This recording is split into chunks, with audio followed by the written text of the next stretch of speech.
Ya, halo, assalamualaikum warahmatullahi wabarakatuh. Jadi ketemu lagi di channel aku nih bro, Taufan Tirta.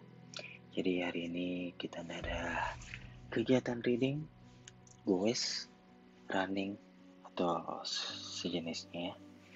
Jadi hari ini saya mau sedikit membahas sejarah Kota Makassar. Nah, mungkin sebagian dari kalian sedikit bingung perbedaan Kota Makassar dan Ujung Pandang.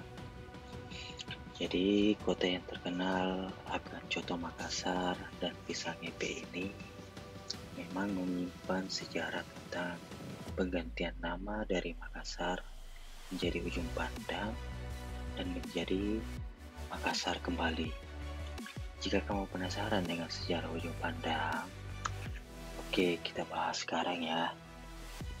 Jadi sejarah Ujung Pandang itu dimulai dari penggunaan nama Ujung Pandang untuk kota Makassar dan dipakai dari kira-kira tahun 1950-an sampai tahun 2000. Alasan untuk mengganti nama Makassar menjadi Ujung Pandang itu adalah alasan politik. Antara lain karena Makassar adalah nama sebuah suku bangsa, padahal tidak semua penduduk kota Makassar adalah anggota dari etnik Makassar. Nama Ujung Pandang sendiri adalah nama sebuah kampung di wilayah kota Makassar. Bermula di dekat benteng Ujung Pandang sekarang ini, membucurlah suatu tanjung yang ditumbuhi rumput-rumput pandang. Sekarang tanjung ini tidak ada lagi. Jadi nama Ujung Pandang mulai dikenal pada masa pemerintahan Raja Goa yang ke-10, Tuni Palangga pada tahun 1545. Mendirikan benteng Ujung Pandang sebagai kelengkapan benteng-benteng kerajaan Goa yang sudah ada sebelumnya. Antara lain Barombong, Sombaopu, Panakukan, dan benteng-benteng kecil lainnya. Beberapa tahun kemudian, benteng Ujung Pandang jatuh ke tangan Belanda usai Perang Makassar dengan disetujuinya Perjanjian Bungaya tahun 1967. Benteng itu diserahkan. Kemudian, Spelman mengubah nama menjadi Fort Rotterdam. Bangunan-bangunan bermotif gua di Fort Rotterdam perlahan-lahan diganti dengan bangunan gaya barat seperti yang kita saksikan sekarang. Penggantian nama kota Makassar berubah menjadi Ujung Pandang pada tanggal 31 Agustus 1971. Jadi berdasarkan peraturan pemerintah nomor 51 tahun 1971. Kala itu kota Makassar dimekarkan dari 21 km persegi menjadi 115,87 km persegi, terdiri dari 11 wilayah kecamatan dan 62 lingkungan dengan penduduk sekitar 7.000 jiwa. Pemekaran ini mengadopsi sebagai dari wilayah 3 kabupaten yakni Kabupaten Maros, Goa, dan Pakajene Kepulauan.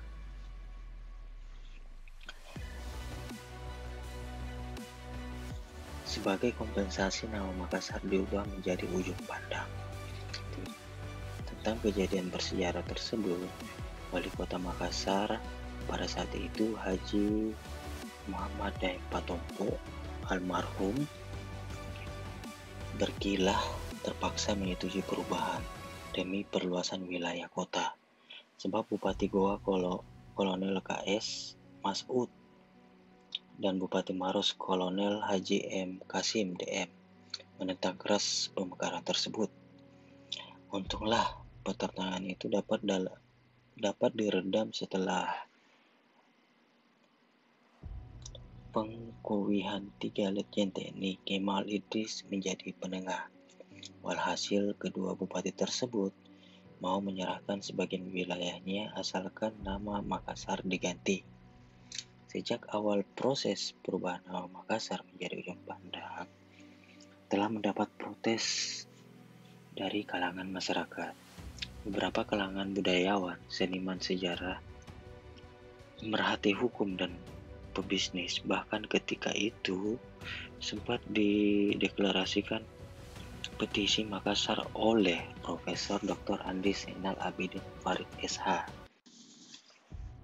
Jadi, seiring perubahan dan pengembalian nama Makassar, maka nama Ujung Pandang kini tinggal kenangan, dan selanjutnya semua elemen masyarakat kota mulai dari para budayawan, pemerintah, serta masyarakat kemudian mengadakan penelusuran dan pengkajian sejarah Makassar. Hasilnya, pemerintah daerah nomor 1 tahun 2000 menetapkan hari jadi kota Makassar tanggal 9 November 1607. Untuk pertama kali hari jadi kota Makassar ke 393 diperingati pada tanggal 9 November tahun 2000. Nama Makassar dari sebuah kata dalam bahasa Makassar, Mangkasar, yang berarti menampakkan diri atau yang bersifat terbuka. Jadi itulah sejarah Ujung Pandang yang biasa menjawab pertanyaan kamu seputar serba-serbi nama Ujung Pandang dan Makassar. Ujung Pandang merupakan salah satu destinasi wisata lengkap karena memiliki wisata alam, budaya, kuliner, dan sejarah. Nah, salah satu yang paling bersejarah, yang paling sering kita sebutkan di Makassar itu, ikoniknya itu salah satunya adalah Pantai Losari. Jadi Pantai Losari itu berada di Jalan Penghibur. Jadi sudah menjadi kegiatan wajib bagi setiap pengunjung yang datang ke Kota Makassar.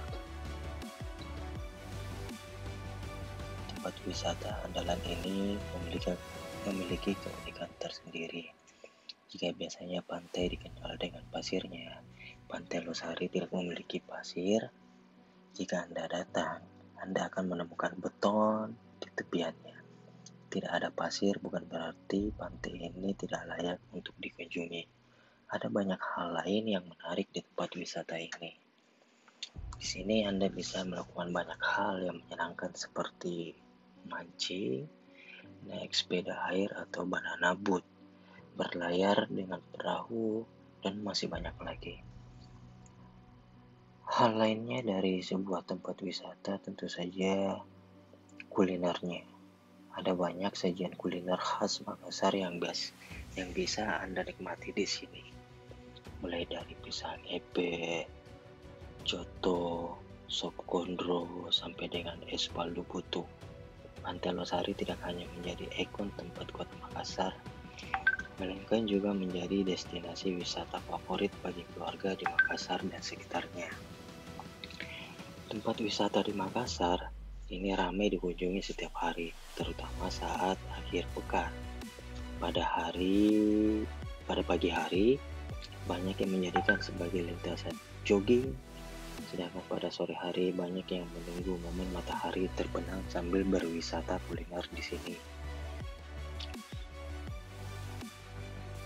Selain Pantai Losari, Makassar juga memiliki destinasi bersejarah, yakni Benteng Rotterdam. Jadi Benteng Rotterdam atau Fort Rotterdam ini berada tak jauh dari kawasan Pantai Losari.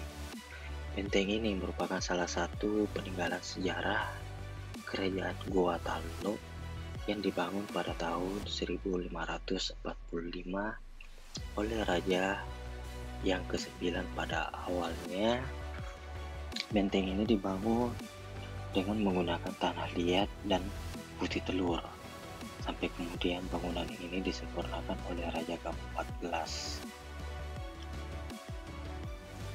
Jika dilihat dari atas, bentuk benteng ini menyerupai seekor penyu yang sedang merangkak ke arah laut.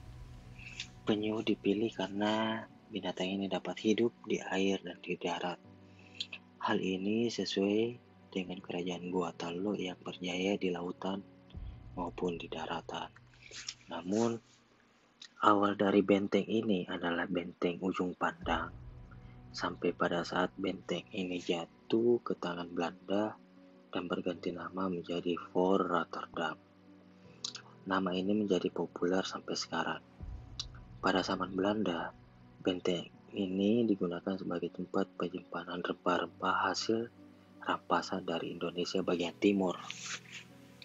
Di dalam kompleks benteng terdapat 13 bangunan dan 5 buah menara dengan sebuah menara di pintu masuk, sedangkan 4 buah menara lainnya berada di setiap sudut kawasan benteng. Ada juga sebuah museum yang disebut Museum Lagaliko yang berisi koleksi benda-benda sisa kebesaran kerajaan dahulu. Selain itu, ada sebuah ruangan yang diyakini sebagai tempat pengasingan Pangeran Diponegoro.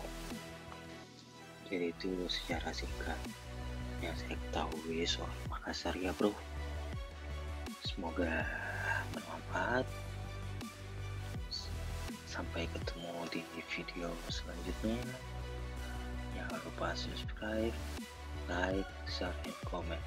Thank you.